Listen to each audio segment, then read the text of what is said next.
एक बखत के बात आए, जब राजा महाराजा मन राज करत रहिन, गांव गांव मन धर्म संस्कार और सत्य के बात होवत रहिस। मद्र देश मन राजा अश्वपति राज करत रहिन। राजा बहुत दानी, धार्मिक और न्यायप्रिय रहिन। फिर उनके मन में एक दुख रहिस कि उनके कोई संतान नहीं रहिस। राजा अपन रानी संग भगवान के खूब पूजा पाठ और तपस्या करिन। कई बछर के कठिन तपस्या के बाद भगवान के कृपा ले उनके घर में एक सुंदर कन्या के जन्म होइस। कन्या के नाम रखे गिस सावित्री। सावित्री बचपन ले ही बहुत होशियार, संस्कारी, दयालु और साहसी रहिस। वो धर्म के बात ला समझत रहिस और गरीब दुखियार मन के मदद करे में हमेशा आगू रहिस। जैसे जैसे सावित्री बड़ी होत गिस, ओकर सुंदरता के संग ओकर गुण के चर्चा चारों कोती होए लगिस। जब सावित्री ब्याह लायक होइस, तब राजा अश्वपति अपन बेटी ला कहिन, बेटी, अब तय अपन मन मुताबिक जीवन साथी चुन ले। जेन लइका तोर मन ला भा जाही, ओही संग तोर ब्याह करबो। सावित्री अपन पिता के आशीर्वाद लेके अपन वर खोजे बर निकलिस। कई जगह घूमे के बाद एक दिन वो घनघोर जंगल के बीच एक आश्रम में पहुंचिस। वहां सावित्री एक जवान लइका ला देखिस, जो अपन बूढ़ा और आंधा माता पिता के सेवा करत रहिस। ओकर चेहरा मन सादगी रहिस, बात मन नम्रता रहिस और मन में माता पिता के प्रति गजब के सम्मान रहिस। सावित्री ओकर सेवा भाव देख के बहुत प्रभावित होइस। ओ पूछिस, तै कौन हस? जवान लइका विनम्रता ले कहिस, मोर नाव सत्यवान आए। मोर पिता राजा द्युतमत सेन रहिन। फिर वो अपन राजपाट खो चुके हवें। अब वो मन जंगल मन रहित हैं और आँखी ले देख नहीं सकन। मैं अपन माता पिता के सेवा करत हवों।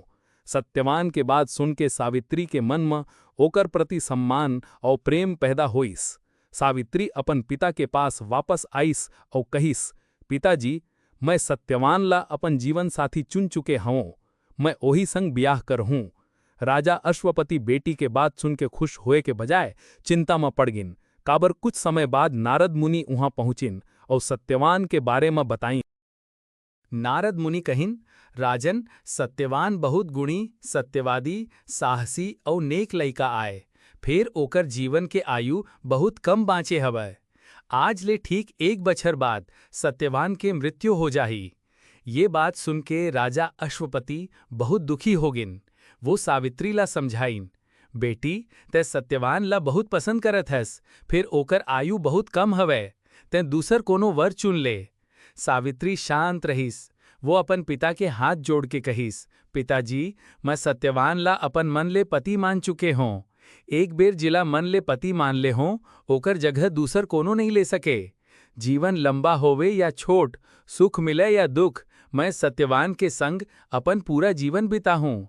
बेटी के दृढ़ निश्चय देख के राजा अश्वपति समझ गिन कि सावित्री अपन फैसला बदलही नहीं। आखिरकार सावित्री और सत्यवान के ब्याह हो गिस। राजमहल में पले बढ़े सावित्री जंगल के सादा जीवन में आके घलो जरा भर दुखी नहीं होइस। वो अपन अंधा ससुर राजा द्युम्नसेन और सास के सेवा करे लगिस। घर के सब काम करे, जंगल ले लकड़ी लावे, फल फूल बटोरे और अपन पति सत्यवान के हर सुख दुख में साथ दे। समय बीतत गिस। फिर सावित्री के मन में नारद मुनि के बात हमेशा रहिस कि सत्यवान के जीवन के एक बछर पूरा होए वाला हवे। जैसे जैसे वो दिन नजदीक आवत गिस, सावित्री के चिंता बढ़त गिस। फिर वो भगवान ऊपर विश्वास रखिस और अपन पति के जीवन भर 3 दिन के कठिन उपवास और पूजा शुरू करिस। आखिर वो दिन आगे, जेन दिन सत्यवान के मृत्यु के भविष्यवाणी करेगे रहिस। बिहान सावित्री पूजा पाठ करिस। कुछ देर बाद सत्यवान जंगल मां लकड़ी काटे बर निकले लगिस। सावित्री कहिस, आज मैं घलो तोर संग जंगल जाहूं। सत्यवान हंस के कहिस, तय उपवास में हंस, कमजोर हो गए हस, जंगल में कैसे चलबे? सावित्री मुस्कुरा के कहिस, तोर संग रही हूं त मुला कोनो थकान नहीं लागे। आखिर सत्यवान सावित्री ला अपन संग जंगल ले गिस। जंगल मन सत्यवान लकड़ी काटे लगिस। कुछ समय बाद अचानक ओकर माथा मन तेज पीरा होए लगिस। वो सावित्री ला कहिस, सावित्री, आज मोर माथा बहुत दुखत हवै, मोला बहुत कमजोरी लगत हवै। मैं थोड़ी देर तोर गोदी मन सिर रख के आराम कर हूँ। सावित्री तुरंत जमीन में बैठ के सत्यवान के माथा अपन गोदी मन रख दिस। सत्यवान धीरे धीरे आंखी बंद कर दीस। सावित्री के मन घबरा गए। वो समझ गए कि नारद मुनि के कहे समय अब आ गए हवे। अचानक जंगल के चारों कोती एक अजीब शांति छा गए। हवा थम गे, पेड़ पौधा जैसे शांत हो गिन। सावित्री के सामने एक दिव्य पुरुष प्रकट होइस। ओकर हाथ मन पाश रहिस और चेहरा गंभीर रहिस। वो स्वयं यमराज रहिन। यमराज सत्यवान के प्राण निकाल के अपन संगे लेके चल पड़िन। सावित्री अपन पति के देहला धीरे से जमीन में रखिस और बिना डरे यमराज के पीछे पीछे चल देइस। कुछ दूर जाके यमराज पीछे मुड़ के कहिन, सावित्री अब तय वापस लौट जा। मनुष्य के जीवन जहां तक रही थे उतके चल सकत है। सत्यवान के प्राण अब मोर अधिकार में हवै। सावित्री हाथ जोड़ के कहिस, महाराज मैं जानत हूं कि मृत्यु के नियम सबके ऊपर लागू होते, फिर जहां मोर पति के प्राण गे हवै उहां तक अपन पत्नी के धर्म निभावत चलना मोर कर्तव्य आए। जैन मनुष्य अपन जीवन साथी के सुख दुख मन साथ दे के वचन देथे, वो विपत्ति के समय अपन पतिला अकेला कैसे छोड़ सकते। सावित्री के बात सुन के यमराज प्रसन्न हो गिन। वो कहिन, सावित्री तोर बात मन धर्म और बुद्धि दोनों हावे। तैं सत्यवान के प्राण छोड़ के कोनो एक वर मांग ले। सावित्री तुरंत कहिस, महाराज मोर ससुर राजा अपन आँखी के ज्योति वापस पावई और स्वस्थ होवें। यमराज कहिन, तथास्तु, तोर ससुर के आँखी के ज्योति वापस आ जाही। अब तैं वापस लौट जा। फिर सावित्री यमराज के पीछे पीछे चिलत रहीस। कुछ दूर जाके यमराज फेर कहिन, सावित्री तैं अब तक मोर पीछे काबर आवत हस। मैं तोर पहली इच्छा पूरा कर चुके हूं, अब वापस लौट जा। सावित्री विनम्रता ले कहिस, महाराज सज्जन और धर्मात्मा मन के संग कुछ कदम चलना घलो पुण्य के बात आए। आप धर्म के देवता हवो। आप जैसन धर्मात्मा के संग चल के मूला धर्म के बात समझे के अवसर मिलत हवै। मोर मन आपसे दूर होए नहीं चाहत। सावित्री के बात सुन के यमराज अप्रसन्न हो गिन। वो कहिन, सावित्री तह बहुत बुद्धिमान हस। सत्यवान के प्राण छोड़ के एक औ वर मांग ले।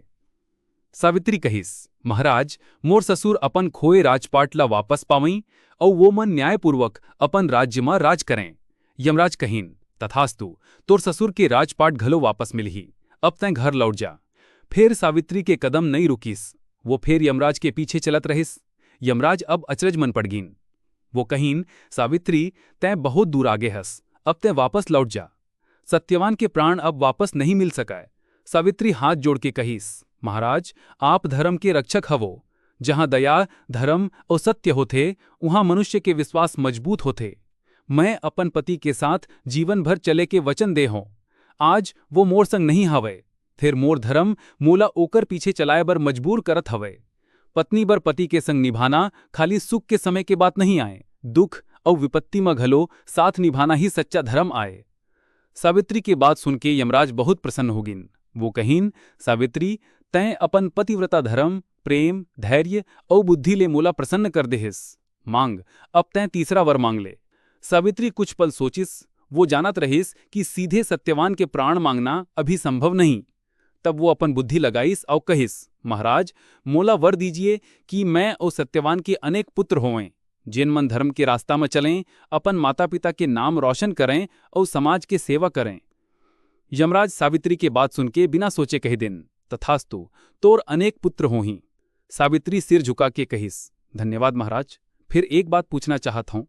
यमराज कहिन, पूछ बेटी। सावित्री कहिस, महाराज आप मोला सत्यवान के संग अनेक पुत्र होय के वर दे चुके हवो, फिर सत्यवान के बिना मैं पुत्र कैसे पाही। मैं अपन पति के अलावा दूसर कोनो पुरुष ला पति नहीं मानूं, त आप अपन वर के सत्य कैसे रखूं। समझ गिन कि सावित्री के पतिव्रता धर्म के संग ओकर बुद्धि घलो बहुत गजब के हवे। सावित्री न तो यमराज के नियम के विरोध करिस न ही जिद करिस। वो अपन बात तर्क और धर्म के सहारा ले कहिस। आखिर यमराज मुस्कुराइन और कहिन, सावित्री तय अपन सच्चे पतिव्रता धर्म अटूट प्रेम धैर्य और बुद्धि ले मोला जीत लेहिस। मैं तुर पति सत्यवान के प्राण वापस करत हूं। जा अपन पति के संग सुखी जीवन बिता। इतना कही के यमराज सत्यवान के प्राण सावित्री ला वापस लौटा दिन। अवंतर ध्यान हो गिन। सावित्री तुरंत जंगल में वापस आईस। जहां सत्यवान के देह पड़े रहिस, वहां पहुंच के वो देखिस कि सत्यवान धीरे धीरे आंखी खोलत हवे। सत्यवान कहिस, सावित्री तैं कतिक देर तक सोवत रह्यो। मोला तो ऐसा लगिस जैसे मैं बहुत गहरी नींद में चले गे रह्यो। सावित्री की आंखी में खुशी के आंसू आगे। वो अपन पति के माथा सहलावत कहिस, चलो सत्यवान, अब घर चलन, सब कुछ ठीक हो गए हवे। दोनों जंगल ले वापस आश्रम पहुंचिन। वहां पहुंचतेज सावित्री देखिस कि ओकर ससुर राजा द्युमतसेन के आंखी के ज्योति वापस आगे हवे। राजा द्युमतसेन अपन बहू सावित्री के चेहरा ल देख के समझ गिन कि ये सब ओकर पतिव्रता धर्म के शक्ति आए। कुछ समय बाद उनके खोए राजपाट घलो वापस मिल गिस। राजा द्युमतसेन फेर अपन राज्य में लौटिन और न्यायपूर्वक राज करे लगिन। सावित्री और सत्यवान घलो खुशी खुशी अपन जीवन बिताए लगिन। सावित्री के नाम युगों युगों तक एक आदर्श पत्नी, साहसी नारी और बुद्धिमानी महिला के रूप में याद करे जात रहिस। ये